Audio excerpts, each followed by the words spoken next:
ప్రభువైన యేసుక్రీస్తు వారి ప్రశస్త నామంలో మొదటిగా మరి ఈ సమయానికి సంబంధించిన సదస్సుకి మీ సమయాన్ని వెచ్చించి విచ్చేసినటువంటి మరి సమయ పాలన గురించి ఆసక్తి కలిగిన వారికి, ఆ శ్రద్ధ బాధ్యత కలిగిన వారందరికీ కూడా పేరు పేరున మరి యేసుక్రీస్తు వారి ప్రశస్త నామంలో శుభాలు తెలియజేస్తున్నాను. ముఖ్యంగా మరి నన్ను ఆహ్వానించినటువంటి మరి కాల్వరీ బ్యాప్టిస్ట్ చర్చ్ పెద్దలందరికీ, మరి ప్రియులు ప్రసాద్ గారికి, మరి మ్యాథ్యూస్ గారికి, మరి ఈ రోజున అధ్యక్షత వహించి మరి నడిపిస్తున్న వారికి, మరి నాకు ఆప్తుడు మరి మా వెరిటాస్లో అంతర్భాగం ప్రభు జయకుమార్కి,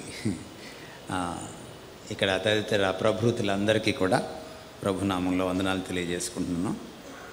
ఈ టాపిక్ తీసుకోవడానికి కారణం ఏమిటంటే, ఈ రోజున క్రైస్తవ లోకం సమయాన్ని గురించి ఆలోచించడానికి సమయం ఇవ్వట్లేదు. దానివల్ల చాలా అనర్థాలు జరుగుతున్నాయి. ఎందుకంటే సమయం is equal to time is equal to life. If you neglect time you neglect life. సమయాన్ని నిర్లక్ష్యం చేస్తే జీవితమే పోగొట్టుకుంటాం. సమయం అన్నది క్రైస్తవ జీవనానికి, క్రైస్తవ జీవనశైలికి, ఈవెన్ ఆధ్యాత్మిక జీవనానికి చాలా కీలకమైనటువంటి విషయం అన్నమాట. ముఖ్యంగా సెల్ ఫోన్స్ మన జోబుల్లోకి వచ్చాక మనకు తెలియకుండానే అది మన సమయాన్ని దొంగిలించేస్తుంది. సమయాన్ని ఒకవేళ మనం కాపాడుకోలేకపోతే మన జీవితాన్ని కూడా కాపాడుకోలేము. ఇది మనము ఒప్పుకున్నా ఒప్పుకోకపోయినా ఈ రెండిటికి చాలా అవినాభావ సంబంధం ఉంది. మానవ జీవితము టైం లైన్ మీద ఉంటుంది, దేవుడి జీవితము టైంకి బయట ఉంటుంది. దేవుడికి టైం వర్తించదు. దేవుడు అనంత లోకంలో నిత్యత్వంలో ఉంటాడు కాబట్టి ఇంగ్లీష్లో ఇటర్నిటీ అనే మాట కూడా ఈటర్న్ అనే లాటిన్ వర్డ్ నుంచి వచ్చింది. ఈ అంటే లాటిన్లో నో అని, టర్న్ అంటే టీఈఆర్ఎన్, నాట్ టీయుఆర్ఎన్, టీఈఆర్ఎన్, టర్న్ అంటే టైం అని. ఇటర్నిటీ అంటే గాడ్ ఈజ్ ఇటర్నల్, అంటే గాడ్ హ్యాస్ నో టైం అని అర్థం అన్నమాట. నిత్యుడు, మనం ఇందాక పాడిన ఆరాధన పాటలో కూడా ఆ మాట ఉంది. ఆయన నిత్యుడు, ఆశ్చర్యకరుడు, ఆలోచనకర్త, నిత్యుడగు తండ్రి, యెషయా 9:6 నుంచి రాసిన పాట. కనుక ఈ దేవుడు సమయానికి అతీతుడు, కాలానికి అతీతుడు. మనము కాలానికి బంధీలం. మనం ఏం చేసినా అది కాలంతో ముడిపడి ఉంటుంది. మనం మంచి చేసినా చెడు చేసినా కాలానికి అది ముడిపడి ఉంటుంది. కనుక మనం కాలాన్ని వాక్యపు దృక్పథం నుంచి, from the biblical standpoint, మనము కాలాన్ని మనం చూడాలి. చూసి దాన్ని సరిగా అవలోకనం చేసుకోవాలి. Our understanding of time helps us to utilise time in the best possible manner. సమయాన్ని ఎంత చక్కగా వినియోగించుకోవచ్చు, అంటే సద్వినియోగం చేసుకోవచ్చు అన్నది సమయాన్ని మనం బైబిల్ దృక్కోణం నుంచి ఎంత చక్కగా అర్థం చేసుకున్నాం అన్న దాని మీద ఆధారపడి ఉంటుంది. మనం ఏంటంటే మన క్రైస్తవ లోకంలో ఈ మధ్యకాలంలో ఆల్మోస్ట్ 2 దశాబ్దాల కాలం నుంచి మనం చూసినా, మరి ముఖ్యంగా రీసెంట్ పాస్ట్లో పనికి మాలినటువంటి సబ్జెక్టులే మనకి యూట్యూబ్లో మాట్లాడుతున్నారు స్పీకర్లు. పనికొచ్చే సబ్జెక్టులు లేవు. అంటే ఆ టైంకి ఏది తోస్తే అది, గట్టిగా అరిస్తే అభిషేకం ఉన్నట్టు, గట్టిగా తోస్తే పడిపోతే ఇంకా అభిషేకం ఉన్నట్టు. ఇలాంటి భ్రమలోకి మనం వెళ్ళిపోయాం. అంచేత ఏమైపోయిందంటే క్రైస్తవులు ఆలోచించడం మానేశారు. అందుకనే లోకస్తులు కూడా మనల్ని గొర్రెలు అంటున్నారు. ఇది ఈ అపవాదుని మనమే తొలగించుకోవాలి. మనం అందరికంటే జ్ఞానవంతులు అనే విషయం మన ప్రపంచానికి చూపించాలి. అందుకనే సమయాన్ని పోనీక సద్వినియోగం చేసుకోండి అని 15వ వచనంలో 5వ అధ్యాయంలో ఎఫెసీ పత్రికలో పౌలు ఆరంభించి ఆయన ముందుకు వెళ్ళి ఏమంటున్నాడంటే, అజ్ఞానుల వలె కాక జ్ఞానుల వలె నడుచుకోండి అని అంటున్నాడు. కాబట్టి ఇది చాలా ప్రాముఖ్యమైంది. ఏడబ్ల్యూ టోజర్ అనే భక్తుడు అంటాడు, పొటెన్షియల్లీ స్పీకింగ్ అంటే క్రైస్తవుడికి ఉన్నటువంటి నిబిడీకృతంగా ఉన్నటువంటి క్రీస్తులో ఉన్న సామర్థ్యాన్ని అది ఎంత వాస్తవీకరించబడిందో ఒక్కొక్క వ్యక్తిని బట్టి అది మారుతూ ఉంటుంది. It may vary from person to person that potential being realised. కానీ పొటెన్షియల్లీ స్పీకింగ్ ఆయన ఏమంటాడంటే, a Christian is wiser than he thinks అంటాడు. A Christian is wiser than he thinks. ఏ క్రైస్తవుడిని తీసుకున్నా, క్రైస్తవురాల్ని తీసుకున్నా, మనము అనుకున్న దానికంటే మనం ఎక్కువ జ్ఞానులం అన్నమాట. But we don't realise that wisdom in Christ. ఎందుకంటే మనకి విజ్డమ్ ఈరోజు ఇందులోంచి వస్తుంది, జ్ఞానము ఇందులోంచి వస్తుంది మనకి. ఈ రీల్స్లోంచి, షార్ట్స్లోంచి ఈ చెత్త జ్ఞానం రావడం వల్ల మనకు అసలు జ్ఞానం పోయిందన్నమాట. We have stopped reading this. ఈ పుస్తకమే జ్ఞానానికి మూలం. But we have stopped reading this. దీనికి మనం పెద్దపీట వేయడం మానేసాం. దీన్ని తెరిచి చదవడం మనకు టైం లేదు. సెల్ ఫోన్కి ఇచ్చే టైంలో మీరు 10వ భాగం బైబిల్కి ఇచ్చినా మీరు బాగుపడిపోతారు. మీ శాలరీలో 10వ భాగం ఇవ్వడం ఈజీ. ఎందుకంటే భారతదేశంలో ఇంకా ఈజీ. ఎందుకంటే 10వ భాగం ఇకపోతే 90 కూడా పోద్దేమోనని భయంతో ఇస్తారు. దేవుడి మీద ప్రేమతో ఏమి ఇవ్వరు. మీకు మీ పిల్లలకి ఏదో, మీకు ఉద్యోగాలకి మీకేదో కావాలని చెప్పి మీరు స్వార్థంతో దేవుడికి ఏదో ముట్ట చెప్తారు అంతే. అంటే ఆయన మళ్ళీ మీకు ముట్ట చెప్తాడని అంతే తప్ప 100కి 90 మంది దేవుడిని ప్రేమించే 10వ భాగాలు ఇవ్వరు. ఆ సంగతి మనకు తెలిసిందే. అందుకనే 10వ భాగాలు ఇవ్వడం కంటే అవి ఇక్కడ నుంచి చదవడం చాలా ప్రాముఖ్యం అన్నమాట మనకి చర్చెస్లో. అందుకనే ఎవరెవరు ఎంత ఇచ్చారు అని చదివింపులు చేస్తుంటారు కదా మనకి చర్చిలో. అది చాలా ప్రాముఖ్యం మనకి ఇవ్వడం కంటే కూడా. బట్ 10వ భాగ సమయాన్ని ఇవ్వడం చాలా కష్టం. అట్లీస్ట్ 10వ భాగం అంటున్నాను నేను. ఈ సమయాన్ని గురించి మనం అందుకనే ఆలోచన చేయాలి. అండ్ దట్స్ ద రీజన్ మనం ఈ రోజున సమయం గురించి ఆలోచించడానికి, ఇంత సమయాన్ని వెచ్చించడానికి ఇక్కడ చేరామన్నమాట. సో మీరందరూ కూడా చాలా జాగ్రత్తగా పాల్గొంటారని, మీ పంచేంద్రియాలని మీరు కంప్లీట్గా కాన్సన్ట్రేట్ చేసి, నిమగ్నం చేసి మీరు వింటారని, యాక్టివ్ లిజనర్స్గా మీరు ఉంటారని నేను భావిస్తున్నాను. మీకు కొన్ని విషయాలు వాక్యం నుంచి నేను మొదట చెప్పిన తర్వాత అవసరమైన చోట మనం స్లైడ్స్ వాడదాము. కొన్ని విషయాలు మనం తెలుసుకోవడం కోసం. ఆదికాండము 1వ అధ్యాయము 1వ వచనం చదివితే మీకు అందరికీ బాగా తెలిసిన వచనం కదా. అయినా తీయండి, పర్వాలేదు. మీరు ఎందుకంటే తీయడం మానేశారు కాబట్టి. ఆది అందు దేవుడు భూమి ఆకాశంలోను సృజించాడు. చాలు. ఆ వచనంలో మీకు సమయం గురించి ఏం కనపడుతుంది? సమయం గురించిన మాట ఏమైనా ఉందా అక్కడ? ఆది. యోహాను సువార్త 1వ అధ్యాయం 1వ వచనంలో కూడా మళ్ళీ మీకు సమయం గురించిన అదే మాట. ఏమర్థమైంది మీకు? సమయానికి దేవుడికి ఉన్న లింక్ ఏమర్థమైంది?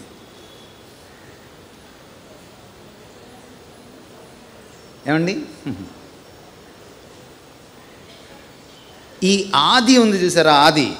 ఆది అంటే సినిమా కాదండి.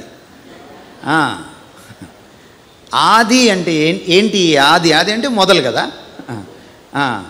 ఈ మొదలు ఎక్కడ మొదలైంది?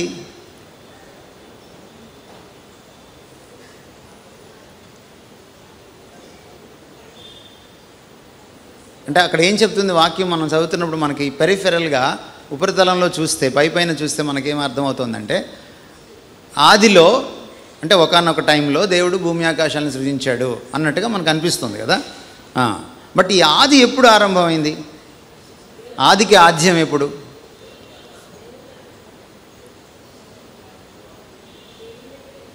కొంచెం మనకి కొన్ని విషయాలు అర్థమైతే, now time is 4th dimension.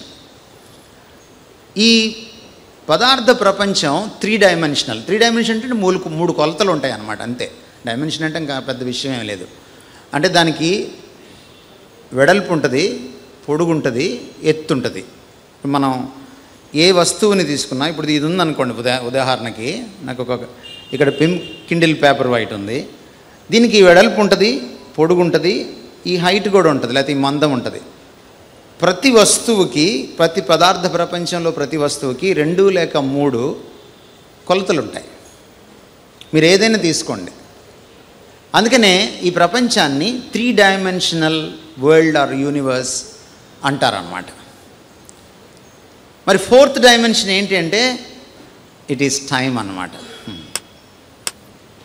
అంటే పదార్థాన్ని ఎప్పుడైతే దేవుడు ఆది యందు భూమి ఆకాశాలని సృజించడం మొదలెట్టాడో అదే మొదలన్నమాట. ఆ సృజించడం మొదలెట్టడంతో టైం కూడా సృష్టిలోకి వచ్చిందనమాట. So you cannot separate the 3 dimensional world and the 4th dimension that is called time. కాలం అనే 4వ కోణాన్ని, 3 కోణాలు ఉన్నటువంటి ఈ యొక్క విశ్వాన్ని వేరు చేయలేమన్నమాట. సో ఇది మనం అర్థం చేసుకోవాలి. In other words, time is created. కాలం అన్నది అనంతమైంది కాదు. A brief history of time అని స్టీవెన్ హాకింగ్స్ ఒక పుస్తకం రాశాడు. తెలుగులో కూడా వచ్చింది, మీరు చదవచ్చు కావాలంటే. స్టీవెన్ హాకింగ్స్ ఒక నాస్తికుడు, చాలా అద్భుతమైన సైంటిస్ట్. ఆయన భార్య అద్భుతమైనటువంటి క్రైస్తవ విశ్వాసి. ఆయనకి చాలా సేవ చేసింది ఆయన చనిపోయేంత వరకు కూడా. బట్ ఆయన నాస్తికుడుగానే చనిపోయాడు. అయితే ఆయన దేవునికి వ్యతిరేకంగా నాస్తిక కోణం నుంచి చాలా పుస్తకాలు రాశాడు. ఒక రకంగా హీ పాపులరైజ్డ్ సైన్స్. చాలా ఈ సంక్లిష్టమైన వైజ్ఞానిక విషయాల్ని ఆయన చాలా సామాన్యీకరించి జనసామాన్యం కోసం రాశాడు అన్నమాట. అందులో ఒక పుస్తకం కాలం కథ. మీకు విశాలాంధ్రలో దొరుకుతుంది. విశాలాంధ్ర మీకు మండే సెలవు ఉంటుంది, అన్ని రోజులు తెరిచి ఉంటుంది, మీరు వెళ్ళి కొనుక్కోవచ్చు కావాలంటే, తెలుగులో మీరు చదవాలి అని ఒకవేళ మీరు అనుకుంటే. దాంట్లో ఆయన ఏం ప్రయత్నం చేశాడంటే a brief history of time అని పేరు పెట్టాడు దానికి. కాలం గురించినటువంటి పుట్టుపూర్వోత్తరాల్ని చెప్పడానికి ప్రయత్నం చేశాడు. అయితే ఆ ప్రయత్నంలో ఆయన కాలం అనంతమైంది అని చెప్పడానికి ప్రయత్నం చేశాడు. ఒకవేళ కాలం అనంతమైంది అయితే దానికి బ్రీఫ్ హిస్టరీ ఉండదు, క్లుప్తమైన కథ ఉండదు దానికి. తెలుగులో చాలా సింపుల్గా దాన్ని అనువదించారు, కానీ కాలం క్లుప్త కథ, సంక్షిప్త కథ అని రాయాలి యాక్చువల్గా టైటిల్ని. కాలం అనంతమైందైతే సంక్షిప్తమైన కథ ఎలా ఉంటుంది? దానికి ఉండదు. And he could not succeed. ఆయన దాంట్లో కృతకృత్యుడు కాలేకపోయాడు. దాన్ని ఫైనల్గా తను అనుకున్నటువంటిది ఆయన చూపించలేకపోయాడు. కాలం అనంతం కాలేదు, కాలం పరిమితమైంది. కనుక ఈ కాలాన్ని దేవుడు సృజించాడు. కాలం సృజింపబడింది, అది దేవుడే సృజించాడు భూమి ఆకాశాలతో పాటు అన్నది మొట్టమొదట మనం అర్థం చేసుకోవాలి. అందుకనే మనం కొన్ని విషయాల్ని మనం చూస్తే కీర్తనల గ్రంథం 90వ అధ్యాయం కూడా మనకి మోషే ప్రార్థన మనం చూస్తే, మోషే ప్రార్థనని కీర్తనగా ప్రచురించారు ఇక్కడ. దాన్ని మనం చూస్తే కీర్తనకారుడు మోషే ఇక్కడ దేవునికి మనకున్నటువంటి ఒక విపరీతమైన వ్యత్యాసం గురించి మాట్లాడతాడు కాలం కోణం నుంచి. ఏమంటున్నాడు చదవండి ఒకసారి, మొదటి 2 వచనాలు. ప్రభువా, తరతరముల నుండి మాకు నివాస స్థలము నీవే. తరతరముల నుండి మాకు నివాస స్థలము నీవే అంటే ఇండైరెక్ట్గా చూస్తే మనకేం అర్థమవుతుందంటే, తరాలు గడిచిపోయినా సరే నీవే మాకు నివాస స్థలం అంటే ఆయన ఈ తరాలకు అతీతుడు, ఈ జనరేషన్స్కి అతీతుడు అనేది మనకు అక్కడ పరోక్షంగా అర్థమైపోతుంది. అంటే మరో రకంగా ఈయన కాలానికి అతీతుడు అనే సంగతి ఆయన పరోక్షంగా చెప్తున్నాడు. తర్వాత ఏమన్నాడు చదవండి. పర్వతములు పుట్టకమునుపు, పర్వతములు పుట్టకమునుపు, భూమిని లోకమును నీవు పుట్టింపక మునుపు, భూమిని లోకమును నీవు పుట్టింపక మునుపు, పుట్టింపక మునుపు, యుగ యుగములు నీవే దేవుడవు. యుగ యుగములు నీవే దేవుడవు. దేవుడి గురించి అంటే దేవుడికి కాలానికి ఉన్న అవినాభావ సంబంధాన్ని, అంటే కాలం కోణం నుంచి దేవుడిని చూస్తే దేవుడు కాలానికంటే ఎంత పెద్దవాడో చెప్తున్నాడు అనమాట. దేవుడికి కాలగతులు, కాల పరిధులు వర్తించవు. మనం చాలాసార్లు ఇతర మత గ్రంథాల్లో చదువుతూ ఉంటాం మనం. వాళ్ళ దేవుడు కాలానికి బందీ. అందుకనే ఆయన యుగ పురుషుడు అంటారు వాళ్ళు. అంటే ఒక యుగానికి ఓ దేవుడు. ఈ యుగం దేవుడు తర్వాత యుగానికి పనికిరాడు. అందుకని సుమతి శతకంలో ఏముందంటే, అక్కరకు రాని చుట్టమైనా, అక్కరకు రాని దేవుడినైనా, యుద్ధంలో అక్కరకు రానటువంటి గుర్రాన్నైనా సరే వెంటనే విడిచిపెట్టాలని సుమతి శతకంలో ఉంది. మన సుమతి శతకం మనం రాయలేదు. మంచి మతి ఎవరైతే ఉందో వాళ్ళే రాసుకున్నారు, సుమతి ఉన్నవాళ్ళు రాసుకున్నారనమాట. బట్ ఈ దేవుడు అలా కాదు. ఈ దేవుడు యుగ యుగములకు దేవుడు. ఇన్ అదర్ వర్డ్స్, మీకు అనేక చోట్ల బైబిల్లో కనపడుతుంది ఆయన యుగ యుగములకు స్తోత్రార్హుడై ఉన్నాడు. ఎందుకు ఈ మాటలు మనం చెప్పుకోవాలంటే, he is outside of time. ఆయన కాలానికి బయట ఉంటాడు. ఇది చాలా స్పష్టంగా చెప్తున్నాడు. ఆ మాటలు చెప్పిన తర్వాత నెక్స్ట్ వచనము, మనుషుల్ని చూస్తే ఆన్ ద అదర్ సైడ్, మరోపక్క మనుషుల్ని చూస్తే వాళ్ళ ఆయుష్ చాలా చిన్నది. ఒకవేళ అధిక బలం ఇస్తే 80 ఏమో కానీ, మేబీ మోషే ఈ కీర్తన రాసినడికి మోషేకి 90 దాటేసి ఉండొచ్చు. మోషేకి ఒక స్పెషల్ ప్రివిలేజ్లో ఉన్నాడు మోషే, ఎందుకంటే ఆయన 120 సంవత్సరాలు బతికాడని మనకు తెలుసు. బట్ మోషే గొప్పతనం ఏంటంటే, తను ఎక్కువ బతికాడు కాబట్టి తను ఏదో గొప్పగా ఫీల్ అవ్వట్లేదు. హ్యూమన్ లైఫ్ యొక్క ఆ బ్రివిటీని, ఆ బ్రీఫ్నెస్ని, ఆ యొక్క షార్ట్నెస్ని, ఆ సంక్షిప్తత ఎంత పొట్టిదో, ఎంత చిన్నదో మానవ జీవితం, అది ఎంత క్షణభంగురమైందో అని అతను గుర్తించాడు. ఆన్ ది అదర్ సైడ్, కాలము లేని దేవుడు, కాలానికి అతీతమైన దేవుడు. ఇటువైపు మనిషి జీవితాన్ని చూస్తే కాలానికి బందీ అయిన మనిషి, చాలా తక్కువ కాలం జీవించే మనిషి. కానీ మనం ఎలా జీవిస్తాం తెలుసా? ఎల్లకాలం ఇక్కడే ఉంటామన్నట్టుగా జీవిస్తాం. మీరు మీ పట్టు చీరలను ప్రేమించే విధానం, మీరు నగారు నట్టల్ని కూర్చుకుండే విధానం, మీ కొత్త కారుని మీరు తుడుచుకుండే విధానం, మీరు ఒక బంగ్లా కొనుక్కుండే విధానం, మీరు చర్చిలో పదవిని వదలకుండా ఉండే విధానం, ఇవన్నీ చూస్తుంటే ఎలా ఉంటుందంటే, మీరేదో అనంత దేవుళ్ళలాగా ఎక్కడే శాశ్వతంగా ఉండిపోతారన్నట్టుగా మనం ప్రవర్తిస్తాం చాలాసార్లు. ఇదే మన దరిద్రం. మనం ఇలా అనుకున్నప్పుడల్లా 90వ కీర్తన చదువుకోవాలి ఒకసారి. మనం ఎంత క్షణభంగురమైన వాళ్ళం. మనం కాలానికి బందీలము. అంచేత ఇక్కడ 2 పాఠాలు మనం నేర్చుకోవాలి. మనము కాలానికి బందీ అయినప్పుడు, కాల రేఖ పైన మన జీవితాలు ఉన్నప్పుడు, కాలాన్ని వృధా చేస్తే జీవితం వృధా అయిపోతుంది. కాలాన్ని సద్వినియోగం చేసుకుంటే జీవితం సద్వినియోగం అవుతుంది. ఆన్ ది అదర్ సైడ్, దేవుడి వైపు నుంచి, దేవుడి దృక్కోణం నుంచి చూస్తే, కాలాన్ని దేవుడే సృష్టించాడు కాబట్టి కాలానికి దేవుడు సృష్టికర్త. బైబిల్ ఇంకా చాలా విషయాలు చెప్తోంది. మనము వెళ్ళి చూస్తే అపోస్తల కార్యాలు 1:7, అపోస్తల కార్యాలు 1:7 చదువుతారండి ఎవరైనా?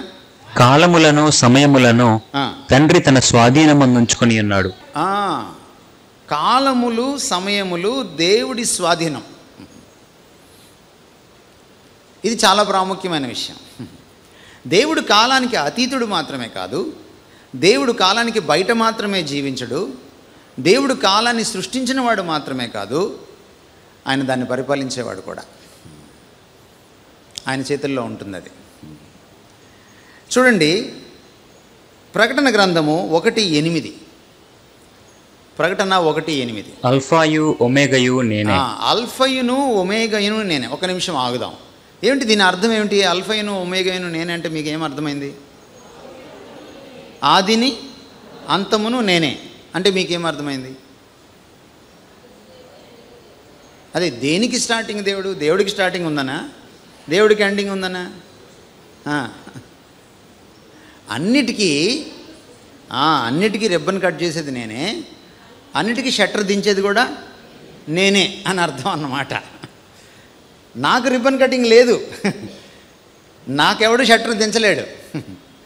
ఎవరు అన్నిటికీ ప్రారంభాన్ని, అంటే రిబ్బన్ కటింగ్, ఇప్పుడు ఇందాక మ్యాథ్యూస్ గారు రిబ్బన్ కటింగ్ చేశారు, మనకి సెమినార్ డిక్లేర్ చేశారు ఓపెన్ అని.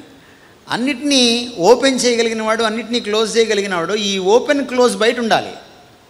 అంతేనా? సింపుల్ లాజిక్ అది. ఈ కాలరేఖ బయట దేవుడు ఉండకపోతే అన్నిటికీ ఓపెనింగ్, అన్నిటికీ క్లోజింగ్ చేయలేడు. మన జీవితానికి ఓపెనింగ్ ఎవరు? దేవుడే. మన జీవితానికి క్లోజింగ్ ఎవరు? అందుకని మనం బతుకున్న కాలంలో క్లోజింగ్ డే మనం సెలబ్రేట్ చేసుకోం. మనం ఓపెనింగ్ డే సెలబ్రేట్ చేసుకుంటాం, దాన్నే బర్త్డే అంటాం. అవునా? క్లోజింగ్ డే మనకు తెలియదు. అది దేవుడు మన ప్రవర్తనను బట్టి మనకు ఫిక్స్ చేస్తాడు దాన్ని. బట్ రెండింటినీ ఫిక్స్ చేసేది ఆయనే. He is the ruler of time. అపోస్తల కార్యాలు 17వ అధ్యాయము 26-27 వచనాలు కలిసి ఉంటాయి, తెలుగులో చదవండి. మరియు యావత్ భూమి మీద కాపురం ఉండుటకు ఆయన ఒకని నుండి ప్రతి జాతి మనుషులను సృష్టించి వారు ఒకవేళ దేవుడిని తడువులాడి కనుగొందురేమో అని తనను వెదుకు నిమిత్తము నిర్ణయ కాలమును వారి నివాస స్థలము యొక్క పొలిమేరలను ఏర్పరచను. ఎవరు ఫిక్స్ చేశారు మీరు ఏ టైంలో బ్రతకాలో? ఇక్కడ కొంతమంది 1960లో పుట్టిన వాళ్ళు ఉండొచ్చు, కొంతమంది 50sలో పుట్టిన వాళ్ళు ఉండొచ్చు, కొంతమంది 90sలో పుట్టిన వాళ్ళు, 80sలో పుట్టిన వాళ్ళు కూడా ఉండొచ్చు. ఎవరు డిసైడ్ చేశారు ఇది? ఆయనే. మరి ఎప్పుడు పోతామో ఎవరు డిసైడ్ చేస్తారు? కానీ దానికి ఒక పర్పస్ ఉంది. ఏంటి ఆ పర్పస్? ఏమంటున్నాడు అక్కడ? ఆయన్ని తెలుసుకోవడం కోసం. అల్టిమేట్గా మనం అక్కడికి వద్దాం తర్వాత. సో మనకి ఏమర్థమవుతుంది? కాలగతులు ఆయన వశంలో ఉన్నాయి, ఆయన నిర్ణయిస్తాడు. 31వ వచనం చదవండి. ఎందుకనగా తాను నియమించిన మనుష్యుని చేత నీతిని అనుసరించి భూలోకమునకు తీర్పు తీర్చబోయే ఒక దినము నిర్ణయించి ఉన్నాడు. తాను నియమించిన మనుషుని చేత అంటే జీసస్ గురించి మాట్లాడుతున్నాడు ఆయన, యేసుక్రీస్తు వారి గురించి మాట్లాడుతున్నాడు. ఏం చేస్తున్నాడు? భూలోకమునకు తీర్పు తీర్చడానికి కూడా ఆయన ఒక దినాన్ని నిర్ణయించాడు. There is a judgement day. ఇవన్నీ కూడా అక్కడ ముగుస్తాయి అన్నమాట. మనం ఎప్పుడు పుట్టినా, మనం ఎప్పుడు పోయినా, అన్నీ ఆదాము దగ్గర నుంచి ఆ చిట్ట చివర ఏ మనిషి అయితే జీవిస్తాడో ఈ భూమి మీద, అతని వరకు, ఆమె వరకు కూడా ఆయన తీర్పు తీర్చబోతున్నాడు. దాన్ని కూడా ఆయన ఒక డేని ఫిక్స్ చేశాడు. యేసుక్రీస్తు వారు వచ్చినప్పుడు ఈ మాట రాయబడింది, కాలము సంపూర్ణమైనప్పుడు. యేసుక్రీస్తు వారి ద్వారా దేవుడు మాట్లాడడం మొదలుపెట్టినప్పుడు, అంటే ప్రవక్తల ద్వారా అందరి తారు మాట్లాడేసి ముగించేసిన తర్వాత, ఇశ్రాయేలీలు అవిధేయత తర్వాత అవిధేయత చూపించిన తర్వాత, ఆయన పూర్వము మన పితరులతో ప్రవక్తల ద్వారా మాట్లాడాడు నానా విధములుగా, నానా సమయాల్లో. ఇప్పుడు ఈ దినముల అంతమందు మళ్ళీ అక్కడ he fixed a time. When shall the son of God visit the world? ఈ ప్రపంచాన్ని ఆయన ఎప్పుడు దర్శించాలి? For everything he fixed. మీకేం అర్థమవుతుంది? He rules time. ఆయన కాలాన్ని పరిపాలిస్తాడు. కాలాన్ని పరిపాలించాడంటే కాల రేఖ మీద ఉన్న మన జీవితాన్ని కూడా ఆటోమేటిక్గా పరిపాలిస్తాడు. లోబడినవాడు ధన్యుడు. అంతే. ఈ నా ఇష్టం ఆర్జీవీ బ్యాచ్ ఎక్కువ. ఇప్పుడు ఈ రామ్ గోపాల్ వర్మ బ్యాచ్ ఎక్కువైపోయింది. నా ఇష్టం. నీ ఇష్టం ఏం లేదు. నీ ఇష్టం అంతా అయితే నీ ఇష్టానుసారంగా నువ్వు అమెరికాలో పుట్టచ్చు, నీ ఇష్టానుసారంగా నువ్వు అనుకున్న వాళ్ళకి పుట్టచ్చు, భారతదేశంలో అయితే అనుకున్న కులంలో పుట్టచ్చు, అనుకున్నప్పుడు పుట్టచ్చు. నీ ఇష్టం ఏం లేదు. It's not in your hands. neither your birth nor your death is not in your hands. So మరి దేవుడు కాలానికి సృష్టికర్త అయితే దాని నుంచి మనం డ్రా చేసుకోగలిగిన ఇంప్లికేషన్ ఏంటి? మనకేం అర్థమవుతుంది? కాలం దేవుడు మనకిచ్చిన వరం. Time is the gift of God. దేవుడు మనకిచ్చిన వరం. ఎంతమంది ఇక్కడ కూర్చున్న వాళ్ళు సమయాన్ని గాడ్స్ గిఫ్ట్గా చూస్తారు? నిజంగా మీ ఆనెస్టీకి జోహార్లు. మీరు చాలా నిజాయితీగా చేతులు ఎత్తనందుకు మీకు చాలా జేజేలు. మనం ఎప్పుడు ఆ దృష్టితో చూడం. ఒకవేళ ఆ దృష్టితో మనం చూస్తే మనం సమయాన్ని చాలా విలువైనదిగా చూస్తాం. ఎందుకంటే గిఫ్ట్కి విలువ గివర్ని బట్టి వస్తుంది. గిఫ్ట్కి దానంతట దానికే విలువ రాదు. గిఫ్ట్ ఎంత పెట్టి కొన్నామో అని దాన్ని బట్టి దానికి విలువ రాదు. ఎవరు ఎలా దాన్ని మనకిచ్చారు అన్న దాన్ని బట్టి విలువ వస్తుంది. మీ అమ్మాయికి మీరు పెళ్లి చేస్తే మీకు మీ అమ్మాయికి ఒక బంగారు కడియం ఎవరైనా వచ్చి తొడిగినా, ఈ దేశ ప్రధానో లేకపోతే అధ్యక్షుడో వచ్చి మీ అమ్మాయికి కేవలము ఒక 1 గ్రామ్ గోల్డ్ ఉంగరం పెట్టినా, నేను నీ మావయ్యనమ్మా అని ప్రధానమంత్రి గారు వచ్చి మేనమామ ఉంగరం పెట్టినా, ఈ పెద్ద బంగారు కడియానికి కంటే అది విలువైంది. ఎందుకని? ఇచ్చిన వ్యక్తిని బట్టి. కాలం ఎందుకు విలువైంది?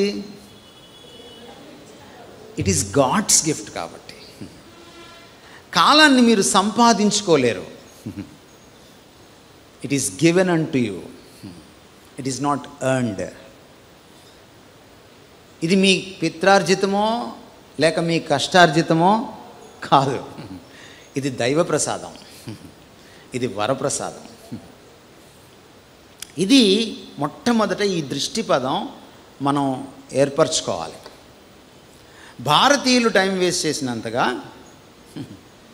ఎవరు టైం వేస్ట్ చేయరు. భారతీయుల్లో క్రైస్తవ భారతీయులు టైం వేస్ట్ చేసినంతగా ఎవరు టైం వేస్ట్ చేయరు. ఈ విషయం మనం సిగ్గు లేకుండా ఒప్పేసుకోవడమే మంచిది. బాగుపడతాం అందుకని అన్నమాట. అందుకని టైంని ఎలాగా వాడారు, దాని విలువ ఏమిటి అనేది మనం కొన్ని స్లైడ్స్ ఇప్పుడు చూద్దాం. ఐ రిక్వెస్ట్ అక్కడ కంట్రోల్ రూమ్లో ఉన్నవాళ్ళు దయచేసి టైం మనీ అనే ఒక పీపీటీ ఉంది, దయచేసి దాన్ని మీరు చూపించాలని నేను కోరుతున్నాను. జస్ట్ ఆ స్క్రీన్ వైపు మీరు చూడండి. మీకు టైం విలువను తెలియచేయడానికి కొంచెం క్రియేటివ్గా చేసిన స్లైడ్ ఇది. మీకు ఒక బ్యాంక్ అకౌంట్ ఉందనుకోండి. అందరికీ బ్యాంక్ అకౌంట్ ఉంది కదా ఇప్పుడు. మోడీ పుణ్యం అంట అందరికీ బ్యాంక్ అకౌంట్, ఫోన్పే వచ్చేసింది.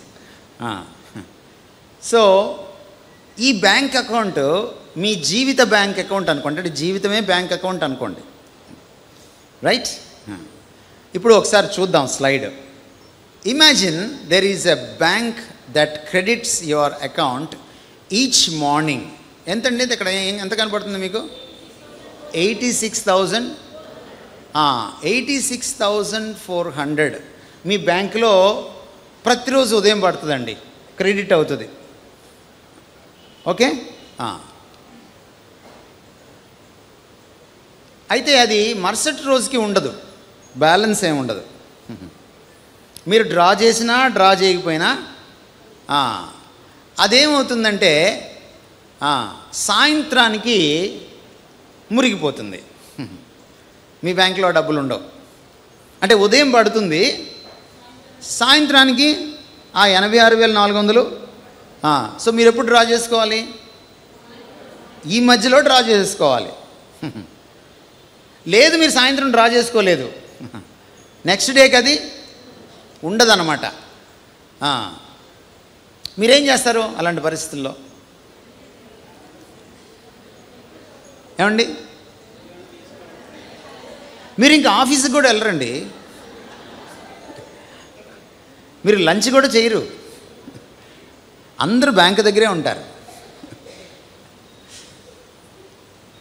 అవునా కాదా? ఎందుకు చెప్పండి?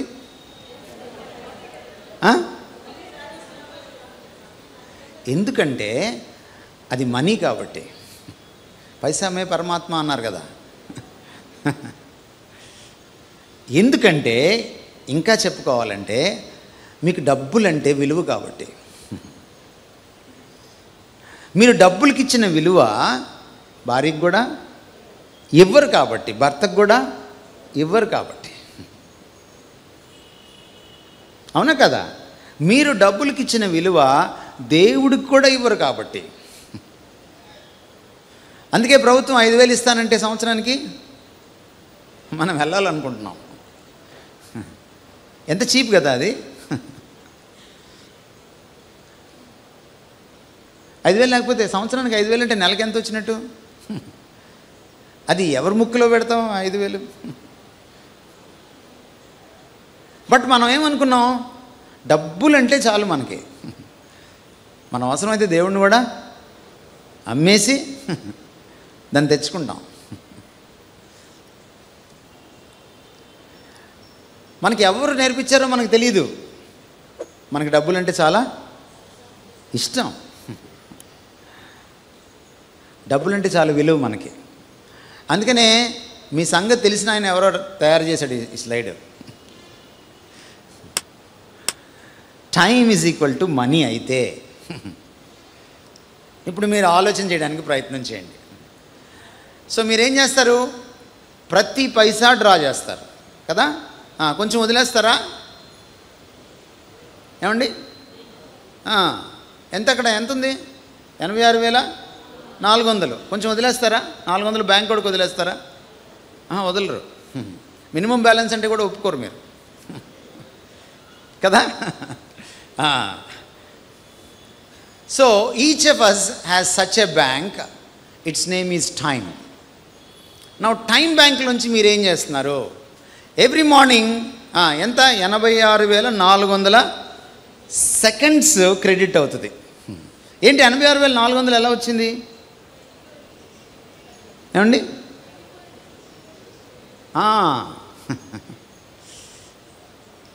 24 గంటలు కదా. గంటకి ఎన్ని నిమిషాలు? 60 నిమిషాలు. అంటే 24 × 60. నిమిషానికి ఎన్ని సెకండ్లు? 60. అంటే 24 × 60 × 60. మీరు లెక్కేసి చూసుకోండి, 86,400 అనమాట.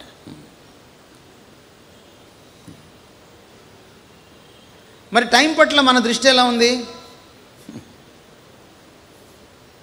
ఎందుకు ఈ తేడా? You value money but you don't value time. మీకు ఇంకో విషయం చెప్పాలి ఇక్కడ. మనీని మీరు సృష్టించుకున్నారు, కానీ టైంని దేవుడు సృష్టించాడు. మనీ పోతే మళ్ళీ తిరిగి సంపాదించుకోవచ్చు, టైం పోతే చచ్చినా సంపాదించుకోలేవు, సావాల్సిందే తప్ప. Which is more precious? Time. కానీ దేనికి ఎక్కువ పెద్ద పెట్టేస్తాం? ఏమండి, మనం టు సేవ్ టైం మనం కొంచెం ముందుకెళ్దాం. There is no going back, there is no drawing against tomorrow. వెనక్కి వెళ్ళి ఆ 86, అరే నిన్న సాయంత్రం మర్చిపోయానే 86,400 పోయినాయే అని డ్రా చేసుకోవడానికి కుదరదు. అలాగని ఈరోజే రేపటి గురించి కూడా వెళ్ళి రేపటిది కూడా ఇప్పుడే డ్రా చేసుకుంటాను సార్, రేపు నేను ఊరు వెళ్తున్నాను బ్యాంకుకి రాలేను అనడానికి లేదు కదా. You must live in the present on today's deposit. ఈరోజు 86,400 సెకండ్లనే నువ్వు ఉపయోగించుకొని సద్వినియోగం చేసుకొని జీవించాలి. అందుకని యేసుప్రభు ఏమన్నారు? ఏనాటికి ఈడు ఆనాటికి చాలు, ఏనాటి మేలు కూడా ఆనాటికి చాలు. రేపటిది నువ్వు ఈరోజు డ్రా చేసుకోలేవు, నిన్నటిది ఈరోజు నువ్వు డ్రా చేసుకోలేవు. ఓకే. సో ఏం చేయాలి మనం? పెట్టుబడిగా పెట్టాలి. డ్రా చేసి ఏం చేయాలి? పెట్టుబడికి తగులుబడికి ఏంటి తేడా? యేసుప్రభు లూకాసు వార్తలో తగులుబడి అని ఒకసారి అన్నాడు, గుర్తుందా మీకు? శిష్యరికం గురించి చెప్తూ, ఒకడు ఇల్లు కట్టాలంటే ఏం చూసుకుంటాడు? మొదట తగులుబడి చూసుకుంటాడు అన్నాడు. తగులుబడి అంటే ఖర్చు పెట్టేస్తే ఇంక రాదన్నమాట, ఇంకా తగలబడిపోయిందన్నమాట అది. దాన్ని అందుకే తగులుబడి అన్నారు. అర్థమైందండి? చైతన్యం వచ్చింది కదా, తెలుగు మీకు నేర్పించాల్సి వస్తుంది. ఏం చేస్తాం? పెట్టుబడి అంటే పెడితే మళ్ళీ వస్తుంది. ఈరోజు ప్రశ్న ఏమిటంటే ఈ సెమినార్లో, మీ టైము తగులబడిపోతుందా లేక పెట్టుబడిగా ఉంటుందా? Let me tell you one thing. మీరు ఇక్కడ ఏది ఇన్వెస్ట్ చేస్తారో దేవుని యొక్క స్పృహలో, అది రేపొద్దున దాని యొక్క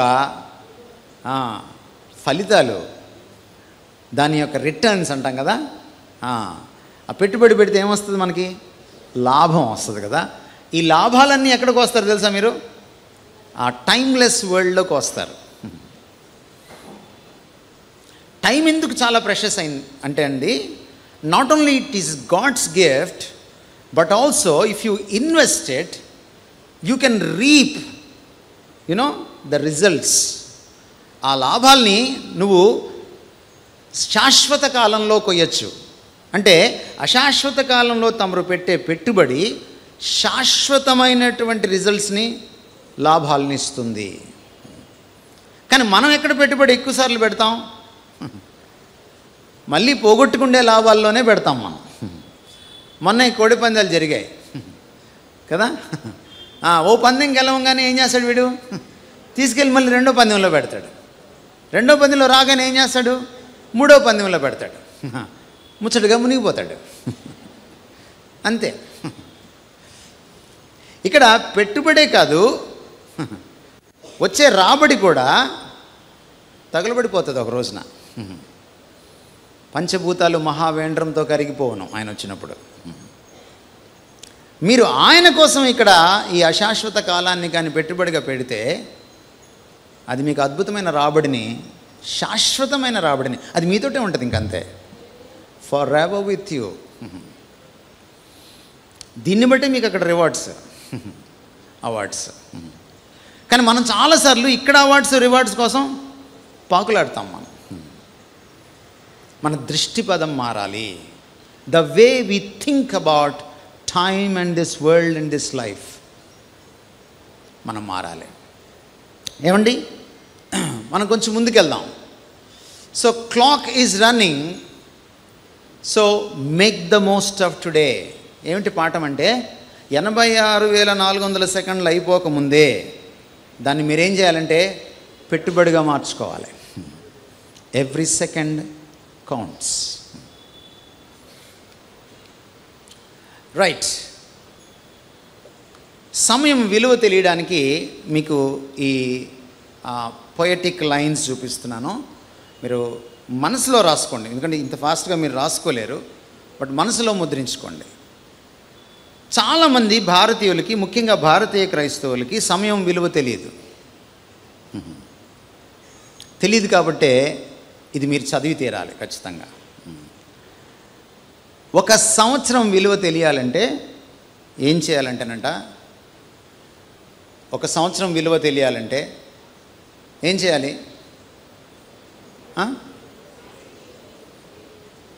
ఒక్క సబ్జెక్టు పోతే వెనకబడిపోతాడే, ఆయన అడగాలి. 1 సంవత్సరం విలువ, లేకపోతే మనకి నీట్లోనో ఎంసెట్లోనో ర్యాంక్ రాక ఒక 1 ఇయర్ వేస్ట్ అయిపోద్దే, వాళ్ళని అడగాలి. సంవత్సరం విలువ ఎంత గొప్పదో తెలుస్తుంది వాళ్ళని అడిగితే. అంతేకాదు 1 మంత్ విలువ మీకు తెలియాలంటే 9 నెలలు నిండకుండా నెల తక్కువడు ఉంటాడు కదా, వాడిని గంటది కదా, ఆ 30 రోజులు వాడు కడుపులోంచి బయటకు వచ్చిన తర్వాత బయట బతకాలి వాడు. ఆయన్ని బతికించుకోవడానికి ఆమె ఎంత యాతన పడుతుందో ఆ తల్లిని అడిగితే చెప్తుందంట 30 రోజుల విలువ. 1 వీక్ విలువ తెలియాలి, ఒక వారం విలువ తెలియాలంటే ఏం చేయాలంటే వీక్లీ న్యూస్ పేపరు ఎడిటర్ని వెళ్ళి కలవండి. ఆడు నిద్రపోడు. మళ్ళీ వారపత్రిక కిల్లి కొట్లో అమ్మేదాకా వాడు నిద్రపోలేడు, మనలాగా ఉండలేడు. Everyday counts, every hour counts, every minute counts. ఒక గంట విలువ తెలియాలంటే పలానా చోట కలుద్దాం ఆ బేకరీలో, ఇక్కడ ఈ పార్క్ దగ్గర అని బయట కలుస్తారు కదా లవర్స్. అబ్బాయి ఒక గంట లేటుగా వచ్చాడు అనుకోండి, అప్పుడు అమ్మాయి దగ్గర నుంచి వచ్చే మ్యూజిక్ మీకు గంట విలువ తెలియజేస్తుంది అన్నమాట. అండి 1 మినిట్ విలువ తెలియాలంటే ఏం చేయాలంటే ట్రైన్ మిస్ అయినాడు జయకుమార్ డిపార్ట్మెంట్ వాళ్ళని అడగాలి. గమ్మత్ ఏంటంటే భారతీయ రైల్వే తోటి సమయానికి రాదు కానీ సమయానికి వెళ్ళిపోద్ది.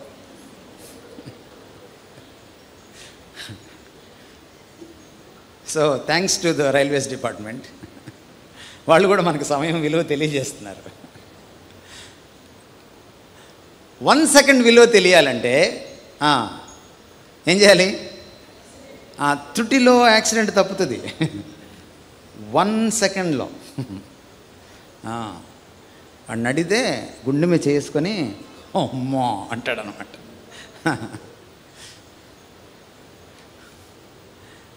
1 మిల్లీ సెకండ్. మిల్లీ సెకండ్ అంటే తెలుసా మీకు? సమయం మన ఒక సెకండ్ని మళ్ళీ 10 భాగాలు చేస్తే లేకపోతే 100 భాగాలు చేస్తే వస్తుంది. మనకి సెకండ్ కంటే ఫాస్ట్గా నడుస్తుంటుంది ఒక క్లాక్.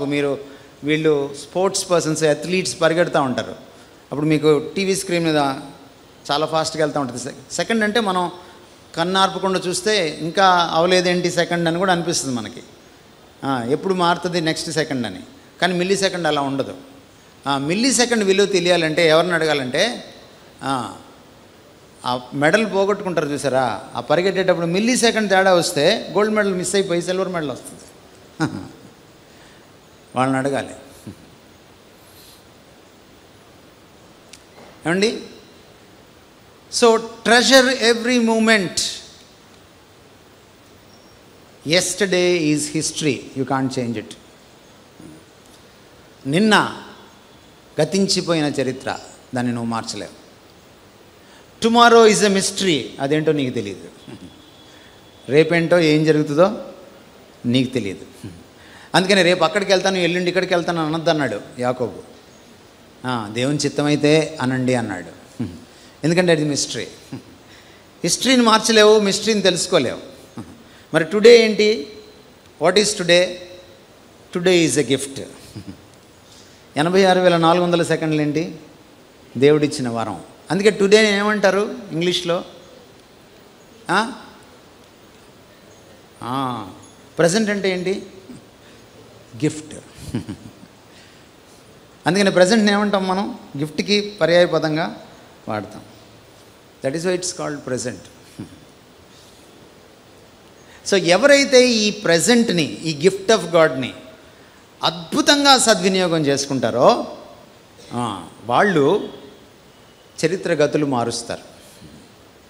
వాళ్ళు భవిష్యత్తుకి బంగారు బాట వేసుకుంటారు. వారు రాబోయే తరాలకి ఒక మార్గదర్శకం అవుతారు. ఇదే పౌలు చెప్తున్నాడు ఎఫెసీ పత్రిక 5:15లో. సమయమును పోనీయక సద్వినియోగం చేసుకోండి. నిన్నటిని సద్వినియోగం చేసుకోలేవు ఈరోజు, రేపటిని సద్వినియోగం చేసుకోలేవు ఈరోజు, బట్ ఈరోజే సద్వినియోగం చేసుకోవాలి. Time is so valuable for 2 reasons. ఒకటి, దేవుడు దాన్ని నీకు వరప్రసాదంగా ఇచ్చాడు. 2, నువ్వు దాన్ని ఇక్కడ పెట్టుబడిగా పెడితే శాశ్వత రాబడి ఉంటుంది. టైం విలువ అర్థమైందండి మీకు? మీరు రాసుకోవడం కాదు, మీ రాతలు మార్చుకోవాలి. అర్థమైందా నేనేం మాట్లాడుతున్నానో? మీ బతుకులు మార్చుకోవాలి.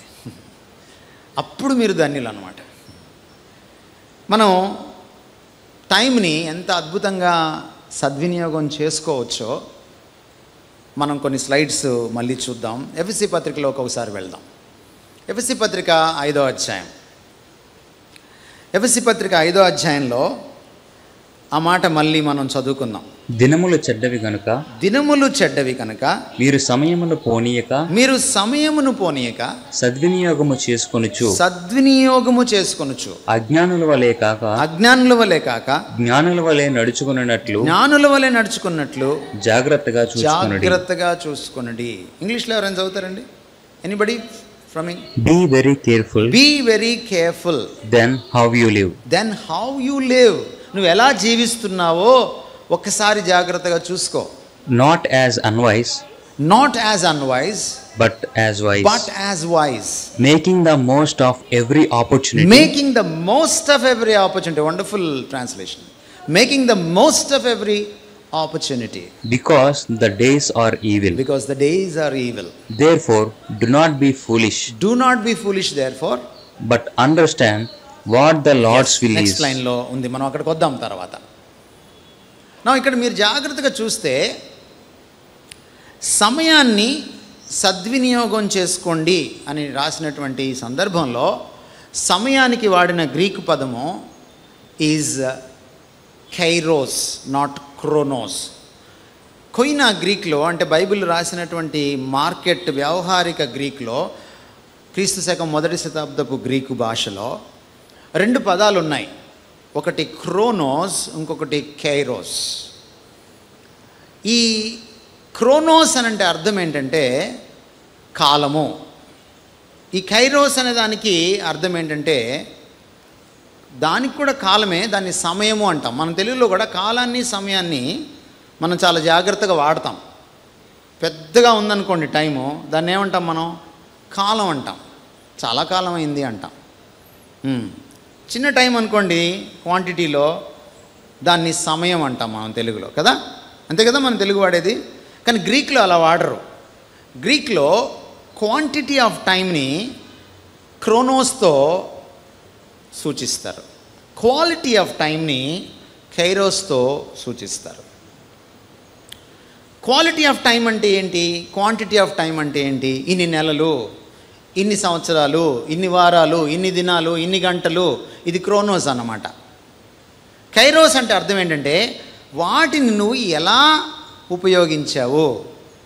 నా పిల్లలతో ఈరోజు నేను 10 నిమిషాలే గడిపాను, టైం లేదు. కానీ ఆ 10 నిమిషాలు వాళ్ళకి గుర్తు పెట్టుకోగలిగిన, వాళ్ళు మర్చిపోలేని సమయమా? దెన్ ఇట్ ఈస్ కైరోస్ అన్నమాట. ఇక్కడ పౌలు ఏమంటున్నాడంటే మీరు సమయమును పోనీక సద్వినియోగం చేసుకోండి అని అంటున్నప్పుడు ఆయన ఉద్దేశం ఏంటంటే how you spend the time. అందుకనే మళ్ళీ చదవండి ఆ English translation. Making the most of every opportunity. స్టార్టింగ్లో ఏముంది చూడండి, ఇందాక మీరు చదివింది. Be very careful then how you live, which means how you spend time in your life. The how part of it, the how part of the time.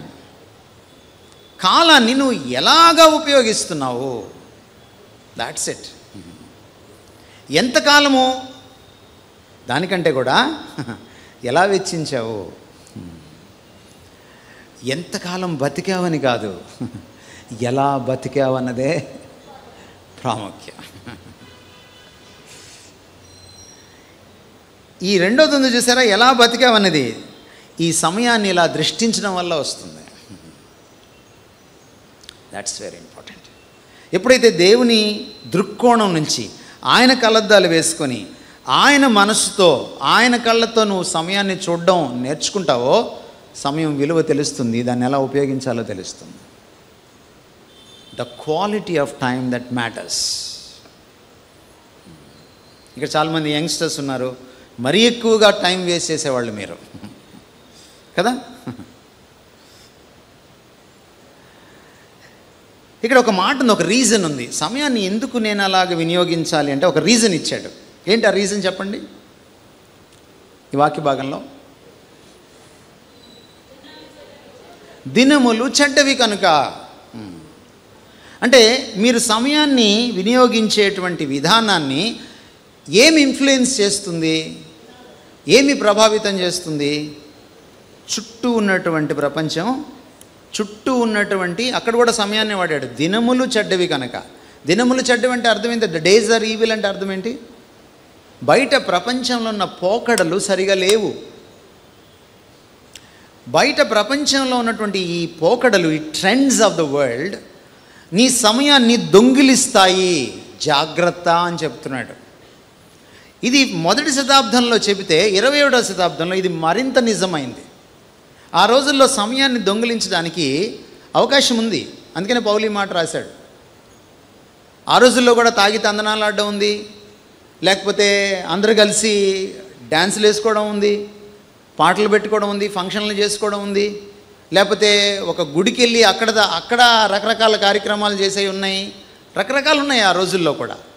కానీ ఈ రోజుల్లో మరీ ఎక్కువ ఉన్నాయి. మీరు ఎక్కడికి వెళ్ళక్కర్లా, మీరు ఇంట్లో కూర్చున్నా సరే మీ సమయాన్ని దొంగిలించేటువంటి ఒక అద్భుతమైన సాధనము ఈరోజు తమరి జోబులో, తమరి సంఖలో, తమరి దిండు కింద, తమరి పర్సులో ఉంది.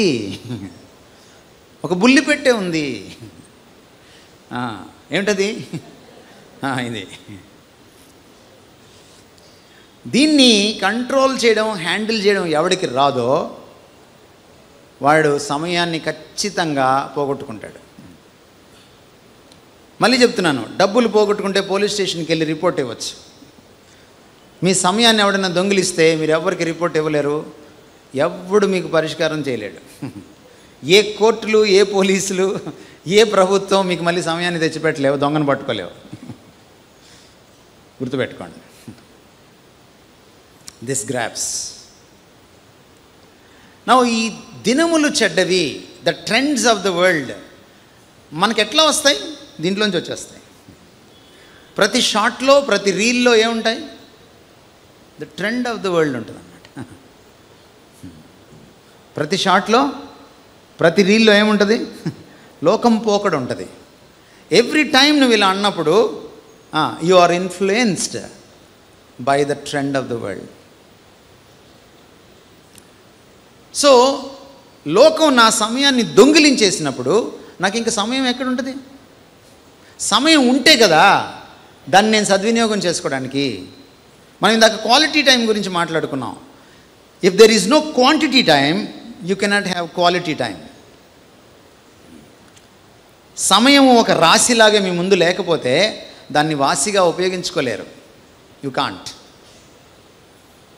అందుకనే లోకం మీ సమయాన్ని దొంగిలించకుండా మీరు చూసుకోవాలి.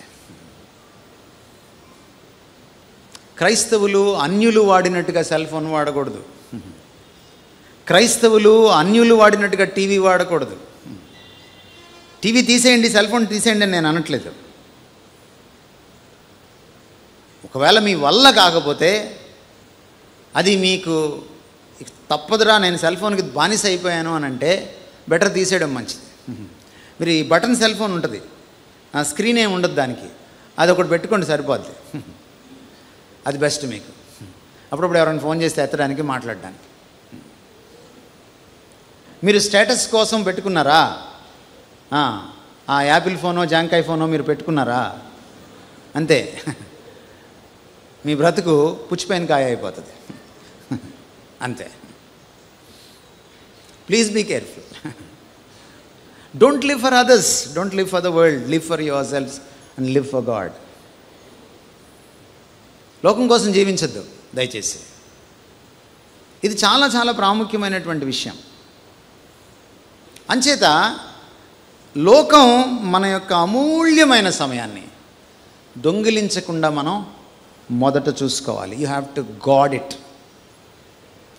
సమయాన్ని సద్వినియోగం చేసుకోవడం తర్వాత సంగతి, ముందు ఆ సమయాన్ని కాపాడుకోవాలి. మీరు మీకు ఇచ్చిన 86,400 సెకండ్లని మీరేం చేయాలి? కాపాడుకోవాలి. ఇందాక మీరు స్టోరీ సగమే విన్నారు. బ్యాంకులోకి వస్తాయి డబ్బులు ఉదయాన్నే 86,400 సెకండ్లు, మళ్ళీ సాయంత్రం పోతాయి. కానీ ఇంకొకటి ఉంది, వేరేవాడు కన్నం వేసి ఆ బ్యాంక్ దగ్గర నుంచి కూడా ఎత్తుకెళ్ళిపోతాడు. Satan is so subtle, he can draw 86,400 at once from your time bank. కాలం అనే మీ బ్యాంకు నుంచి వాడు మీకు తెలియకుండానే దొంగతనం చేసేయగలడు. Please be careful. ఇది చాలా చాలా ప్రాముఖ్యమైనది. అందుకని మీరు ఏం చేయాలంటే you need to recognise time wasters in your life. Time wasters. Time wasters అంటే కాలాన్ని వృధా చేసేటువంటి కొన్ని అలవాట్లు ఉంటాయి మీకు. వాటిని మీరు గుర్తించాలి. ఒక్కొక్కరి జీవితంలో ఒక్కొక్క రకంగా ఉంటాయి అలవాట్లు. ఆడవాళ్ళకి సాధారణంగా అమ్మలక్కల ముచ్చట్లతో సగం కాలం అయిపోతుంది. అందుకని బైబిల్లో అమ్మలక్కల ముచ్చట్లకి ముందు ఒక విశేషణం తగిలించాడు పౌలు. అపవిత్రమైన ముసలమ్మ ముచ్చట్లు అన్నాడు. అపవిత్రమైన. ఎందుకు అపవిత్రమైన అన్నాడు? అబ్బే మేమేం చెడ్డ మాటలు ఏం మాట్లాడుకోమండి అని మీరు అనొచ్చు ఆడవాళ్ళు. కానీ దేవుడికి వ్యతిరేకమైన ప్రతిదీ అపవిత్రమైందే. దేవుడు నీకు ఇచ్చిన సమయాన్ని నువ్వు అందుకు కాకుండా విరుద్ధంగా వాడుతూ ఉంటే అది అపవిత్రమైన ముచ్చటే. Please understand. అపవిత్రం అంటే ఏదో మీరు అశ్లీలమైన విషయాలు, అసభ్యమైన విషయాలు మాట్లాడుకుంటేనే కాదు. మీ యొక్క సంభాషణ దేవునికి విరుద్ధంగా ఉంటే, ఆయన మీకు ఎందుకు సమయం ఇచ్చాడో దానికి విరుద్ధంగా మీరు వాడితే that's unholy. That which stands against God and his purposes are unholy. అవి అపవిత్రమైనవి. ఆయనకు ఆయన ఉద్దేశాలకు వ్యతిరేకంగా ఉన్న ప్రతిదీ అపవిత్రమైనది. So please be careful. మీరు ఆ టైం వేస్టర్స్ ఏంటో చూడాలి. కొంతమందికి క్రికెట్ అంటే పిచ్చి.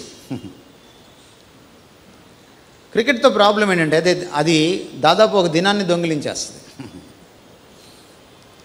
క్రికెట్ని నువ్వు ఎలా చూడాలి, ఎలా తెలుసుకోవాలంటే అప్పుడప్పుడు పని చేసుకుంటూ మధ్యలో స్కోర్ ఎంత అని అడగాలి అంతే. నువ్వు దాన్నే చూస్తా కూర్చుంటే నీ జీవితంలో స్కోర్ తగ్గిపోద్ది.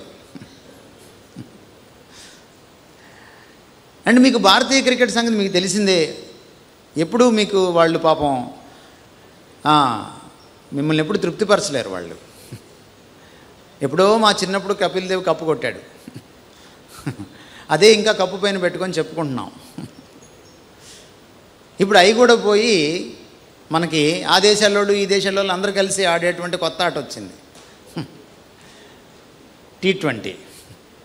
ఈ T20 మీకోసం కాదు, సినిమా యాక్టర్ల కోసం, అంబానీ లాంటి వాళ్ళ కోసం. ఎందుకంటే వాళ్ళు అందులో డబ్బులు పెడతారు కానీ వాళ్ళకి డబ్బులు కావాలి. మనం పిచ్చోళ్ళే చూస్తుంటాం అన్నమాట. Cricket can be another time waster. కొంతమంది చేస్తుంటారు ఒకటే ఇట్లా. ఏంటది?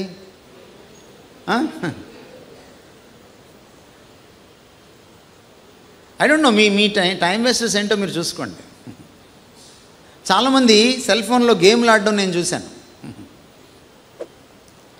నువ్వు గేమ్ ఆడుకుంటూ కూర్చుంటే టైం నీతో గేమ్ ఆడుకుంటుంది. జాగ్రత్త. There are many time wasters for Indian Christians. మీరు చూడండి, భారతదేశం నుంచి బయటికి వెళ్ళి చూడండి, దాదాపుగా వాళ్ళ సినిమాలన్నీ 1.5 కంటే ఉండవు. కొన్ని సినిమాలు గంటే ఉంటాయి. ఎందుకు వాళ్ళ సినిమాలు 1-1.5 ఉంటాయి? ఎందుకు మన సినిమాలు 3 గంటలు ఉంటాయి?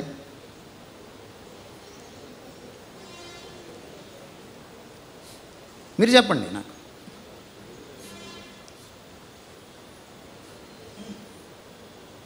ఇంకో గమ్మత్ చెప్పనా మీకు?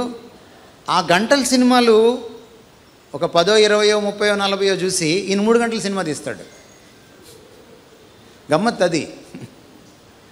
ఆడ ఒరిజినల్గా తీస్తాడు, వీడు అవి చూసి కాపీ కొట్టి ఇక్కడ 3 గంటల సినిమా చూస్తాడు. దానికోసం మనం వెళ్ళి చొక్కా చించుకుంటాం, వీలైతే చచ్చిపోతాం, బిడ్డను కూడా చంపేస్తాం.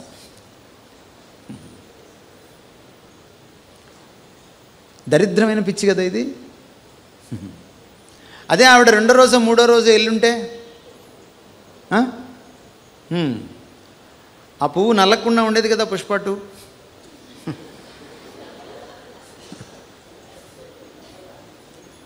So please understand, time wasters ఇవన్నీ. చాలామందికి రకరకాల టైం వేస్టర్స్ ఉంటాయి. కొంతమంది డబ్బు ఎలా సంపాదిద్దామని ఎప్పుడు చూసినా ఆ స్టాక్ మార్కెట్ దగ్గరే కూర్చుంటారు.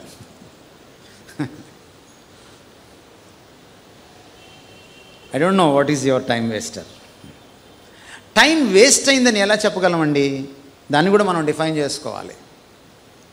టైం వేస్ట్ అయిందని బిబ్లికల్ పాయింట్ ఆఫ్ వ్యూలో మాట్లాడితే, బైబిల్ దృక్కోణం నుంచి మాట్లాడితే, దేవుడు నీకు సమయాన్ని ఎందుకు ఇచ్చాడో దాన్ని నువ్వు నెరవేర్చకపోతే it's a waste of time. ప్రపంచంలో వేస్ట్ ఆఫ్ టైం అని ఏంటంటే, నువ్వు ఏదైనా వెచ్చిస్తే డబ్బులు ఏమైనా రాలేదా, వేస్ట్ అయిపోయింది టైం అనుకుంటాం మనం. మనకి టైము కలిసి వచ్చిందంటే అర్థం ఏంటంటే, మనం ఇల్లు కట్టుకోవాలి, కార్లు కొనుక్కోవాలి, దర్పం చూపించుకోవాలి, బ్యాంకులో డబ్బులు ఉండాలి, ఇలా వస్తూ ఉందనుకోండి, మనం టైం వేస్ట్ చేసినట్టు కాదు. కానీ దేవుని దృష్టిలో అది కూడా టైం వేస్ట్ చేసినట్టే. ఇందాక ఆయన నిర్ణయ కాలమును ఎవడు ఎక్కడ పుట్టాలో నిర్ణయిస్తాడని మీరు అపోస్తల కార్యాలు 17వ అధ్యాయంలో 26, 27 వచనాలు చదివారు. అక్కడ ఒక పర్పస్ రాశాడు ఆయన. ఏం రాశాడు ఆయన? తన్ను తడవులాడి కనుగొందురేమో. The time given to you as a gift from God is ultimately for God. దేవుడి కోసం అది. నిన్ను దేవుడు ఎందుకు ఇక్కడ ఉంచాడంటే, నువ్వు దేవుడి కోసం బ్రతకాలని. God is the ultimate reference point. ఇది చాలా చాలా ప్రాముఖ్యమైన విషయం. అందుకని ఇక్కడ అంటున్నాడు చూడండి, మీరు సమయాన్ని సద్వినియోగం చేసుకోవడానికి, దేవుని చిత్తం ఏదో గ్రహించడానికి అవినాభావ సంబంధం ఉంది. మీరు చూసారా 15, 16 వచనాల్లో? Knowing God's will and knowing the evil times and making the best use of every opportunity or time, they are interlinked. ఎంత ప్రాముఖ్యమైన విషయాలు మాట్లాడుతున్నాడు పౌలు ఇక్కడ ఎఫెసీ పత్రిక 5వ అధ్యాయంలో. చుట్టూ ఉన్నటువంటి ఈ చెడ్డ కాలాన్ని తెలుసుకోవడానికి, దేవుని చిత్తాన్ని తెలుసుకోవడానికి, నీ జీవితంలో సమయాన్ని సద్వినియోగం చేసుకోవడానికి అవినాభావ సంబంధం ఉంది. You not only need to beware of the world and its trends, but also you need to be aware of God's will. ఇంగ్లీష్లో బీవేర్కి అవేర్కి తేడా ఉంది. ఎవరైనా ఇంటికి వెళ్తే, పెద్దవాళ్ళ ఇంటికి వెళ్తే బయట ఒక చిన్న బోర్డు ఉంటుంది, కుక్క ఉన్నది జాగ్రత్త. నీకేం కుక్క అంటే భయం అనుకోండి, లోపలికి వెళ్ళిన తర్వాత పాపం వాళ్ళు వస్తారు, టీ ఇస్తారు, జీడిపప్పు పెడతారు, మంచినీళ్ళు ఇస్తారు. నువ్వు వాటి వంక చూడు, వాళ్ళ వంక చూడు, కుక్క వస్తుందేమో అని కుక్క వంకే చూస్తుంటావు.